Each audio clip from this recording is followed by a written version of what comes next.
Hello everyone, Shrimati मोहरी देवी Tapadia girls college के YouTube channel में आपका फिर से स्वागत है। हम बैक्टीरियल रिप्रोडक्शन के बारे में पढ़ रहे थे। हमने वेजिटेटिव मोड ऑफ रिप्रोडक्शन, उसके बाद एसेक्सुअल मोड ऑफ रिप्रोडक्शन के जितने भी टाइप्स होते हैं उनको डिस्कस कर लिया था ऑलरेडी। अब जो फाइनल बैक्टीरियल रिप्रोडक्शन में आता है पार्ट, वो होता है sexual mode of reproduction in bacteria. Sexual reproduction in bacteria.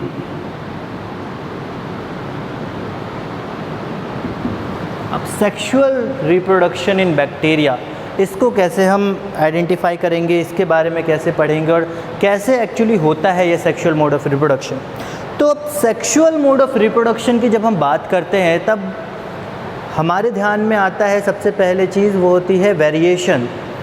अगर जो पेरेंट्स हैं उसके अलावा कोई डिफरेंट टाइप का ऑफस्प्रिंग आ रहा है क्या, तो सेक्सुअल रिप्रोडक्शन में हम क्या चीज़ करते हैं? सेक्सुअल रिप्रोडक्शन में तो हम ये एक चीज़ देखते हैं, ध्यान रखते हैं कि दो इंडिविजुअल या दो डिफरेंट टाइप की जो लोग हैं या ऑर्गेनिज्म हैं वो एक साथ क्रॉसओवर करें तो उनका एक प्रोडक्ट निकले। अब यहाँ पे बैक्टीरियल रिप्रोडक्शन के बारे में जब हम बात करें, सेक्सुअल मोड ऑफ रिप्रोडक्शन, तो यहाँ पे हम कई एक्सपेरिमेंट्स के थ्रू हमने देखा कि यहाँ पे बैक्टीरिया भी वेरिएशन शो करता है, but in the case of not individual, but यहाँ पे दूसरों का जीन, यहाँ पे दूसरों के क्रोमोसोम्स, दूसरों को डीएनए को अल्ट्रेशन करके यहाँ पे किसी भी टाइप का न्यू इंडिविजुअल प्रोड्यूस किया जाता है। ओके, सो सेक्सुअल रिप्रोडक्शन की बात करें बैक्टीरिया में, तो बैक्टीरियल स्पीशीज़ जो है कई स्पीशीज़ पे स्टडी की जाती है, पर सबसे ज़्यादा स्टडी होने वाली जो स्पीशीज़ है वो है ई कोलाई, एसेरिया कोलाई की species. Okay, so most intensively study species of bacteria is E coli. Most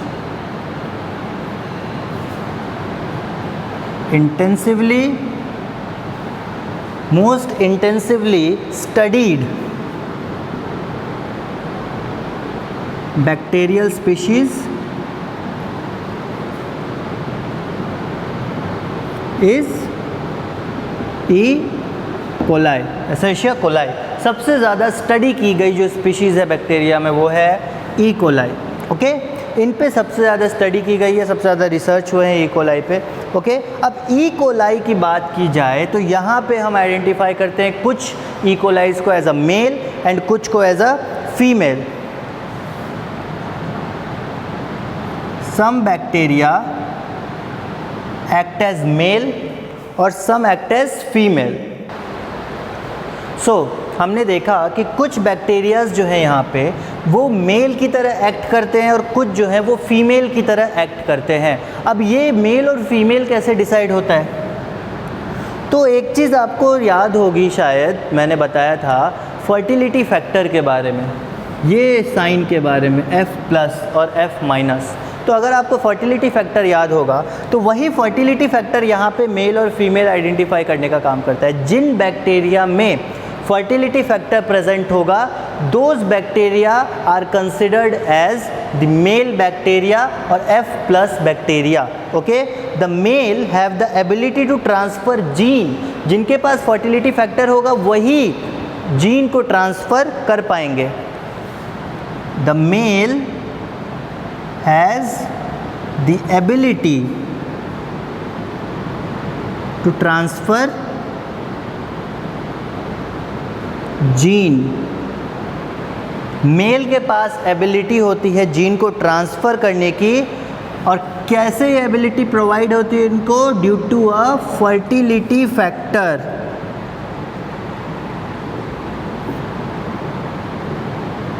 F+, fertility factor.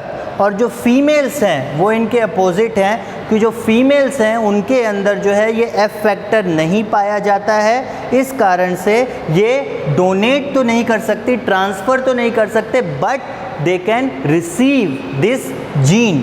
अब ये जो जीन है वो एनवायरनमेंट में जाएगा, ट्रांसफ़र होगा, और जो रेसिपिएंट बैक्टीरिया है, जो फीमेल बैक्टीरिया है, वो इस जीन को ऑक्यूपाई करेगा, कैरी करेगा, एंड देन ये जीन जो है वो जो रेसिपिएंट सेल है उससे कंबाइन होकर नए ऑफस्प्रिंग का प्रोजेनी का फॉर्मेशन करेगा। ओके, तो ये बेसिक कॉन्सेप्ट आपको समझ में आया?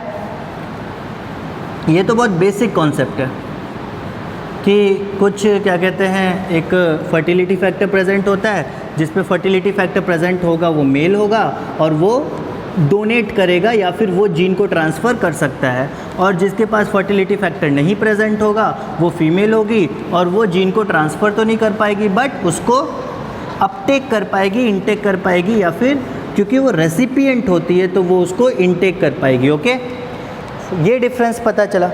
उसके आगे अपन देखते हैं जो क्रॉसिंग ओवर है। चूँकि यहाँ पे सेक्सुअल रिप्रोडक्शन की बात हो रही है तो क्रॉसिंग ओवर की बात होगी, तो क्रॉसिंग ओवर सेक्सुअल रिप्रोडक्शन के लिए चाहिए। ये जो क्रॉसिंग ओवर होगा वो किसके बीच में होगा? ये जो होगा F पॉजिटिव जो बैक्टीरिया, जो मेल बैक्टीरिया जिसने डोनेट किया जीन, उसका जीन अपटेक करने के बाद जब फीमेल के अंदर आया तो उन दो जीन्स में, उन दो क्रोमोसोम्स के बीच में जो क्रॉसिंग ओवर होगा वही क्रॉसिंग ओवर आपको यहाँ पे शो किया जाएगा। Okay, crossing over occurs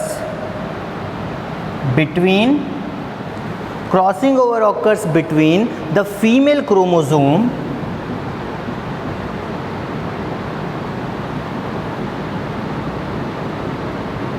and crossing over occurs between the female chromosome and male chromosome.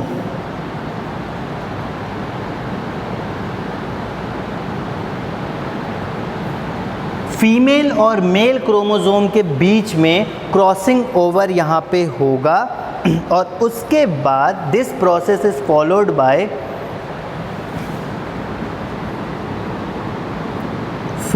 By the process of segregation. क्या कहते हैं सेग्रीगेशन? मतलब कि अलग करना, तो प्रोसेस ऑफ सेग्रीगेशन। मतलब ये जब क्रॉसिंग ओवर हो गया उसके बाद सेग्रीगेशन का प्रोसेस होगा, जिस प्रोसेस से नए प्रोजेनी डेवलप होंगे, हैप्लॉइड प्रोजेनी डेवलप होंगे, followed by the process of segregation that develops haploid progeny, that develops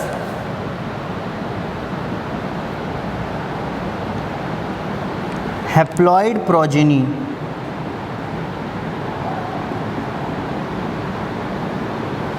that develops haploid progeny cells. Okay, तो यहाँ पे क्या था सेक्सुअल रिप्रोडक्शन में?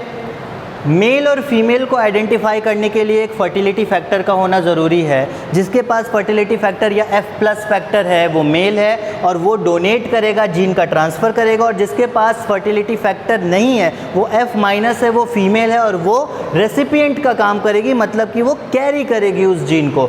जब जीन का ट्रांसफ़र हो जाएगा तो उस जीन और जो नेक्स्ट जीन है उन दोनों में क्रॉसिंग ओवर होगा, और क्रॉसिंग ओवर होने के बाद जब क्रॉसिंग ओवर हो जाएगा तो क्रॉसिंग ओवर होने के बाद हैप्लॉइड जो प्रोजेनी बनेगी, सेग्रीगेशन होगा और आपको दो प्रोजेनी वहाँ मिलेगी, एक जो होमोलोगस होगी, दूसरी जो हेटेरोलोगस होगी। मतलब एक प्रोजेनी जो होगी वो फीमेल की तरह एक्ट करेगी, जो कि फीमेल का जो क्रोमोसोम है उससे एक प्रोजेनी जो डेवलप होगी, और दूसरी वो जो कि मेल और फीमेल कंबाइन डीएनए से या कंबाइन क्रोमोसोम से एक प्रोजेनी पाएगी वो।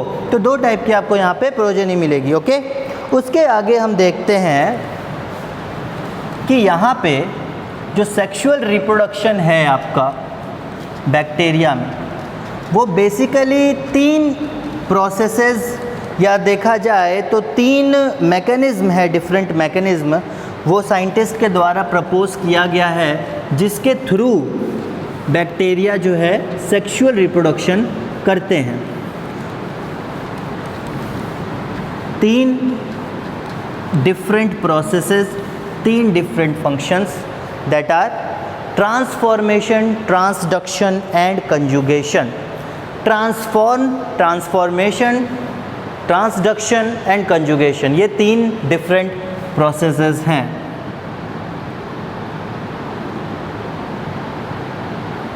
ट्रांसफॉर्मेशन, ट्रांसडक्शन, कंजुगेशन, ये 3 डिफरेंट प्रोसेसेस हैं जिसके थ्रू बैक्टीरियाज में सेक्सुअल मोड ऑफ रिप्रोडक्शन किया जाता है और बैक्टीरिया सेक्सुअली रिप्रोड्यूस होते हैं। ओके, सो आज जो था ये इंट्रोडक्टरी वीडियो था आपका सेक्सुअल मोड ऑफ बैक्टीरिया पढ़ाने के लिए, सेक्सुअल रिप्रोडक्शन बैक्टीरिया पढ़ाने के लिए। नेक्स्ट वीडियो में हम एक एक करके ट्रांसफॉर्मेशन, ट्रांसडक्शन और कंजुगेशन के बारे में डिटेल में पढ़ेंगे कि कैसे ये प्रोसेस होता है और बैक्टीरिया सेक्सुअली रिप्रोड्यूस करता है। आई होप ये चीज़ें समझ में आई हो गई होंगी कि सेक्सुअल रिप्रोडक्शन क्या होता है, फर्टिलिटी फैक्टर क्या होता है, मेल कौन होता है, फीमेल कौन होती है, ट्रांसफ़र कौन करता है, कैरी कौन करता है, उसके बाद जो प्रोजेनी बनती है वो 2 टाइप की कैसे बनती है, एक तो फीमेल से रिलेटेड होती है और एक वह जो मेल फीमेल दोनों के कंबाइंड क्रोमोसोम से उत्पन्न होती है या फिर पैदा होती है। तो सेक्सुअल मोड ऑफ रिप्रोडक्शन का बेसिक इंट्रोडक्शन बैक्टीरिया में आपको आई होप समझ में आ गया होगा और आपको ये वीडियो पसंद भी आया होगा। सो एज़ यूजुअल अगर आपको ये वीडियो पसंद आया हो प्लीज़ इस वीडियो को लाइक कीजिए, शेयर कीजिए और इस चैनल को सब्सक्राइब कीजिए। मिलते हैं नेक्स्ट वीडियो में ट्रांसफॉर्मेशन, ट्रांसडक्शन और कंजुगेशन के कॉन्सेप्ट के साथ। Thank you very much.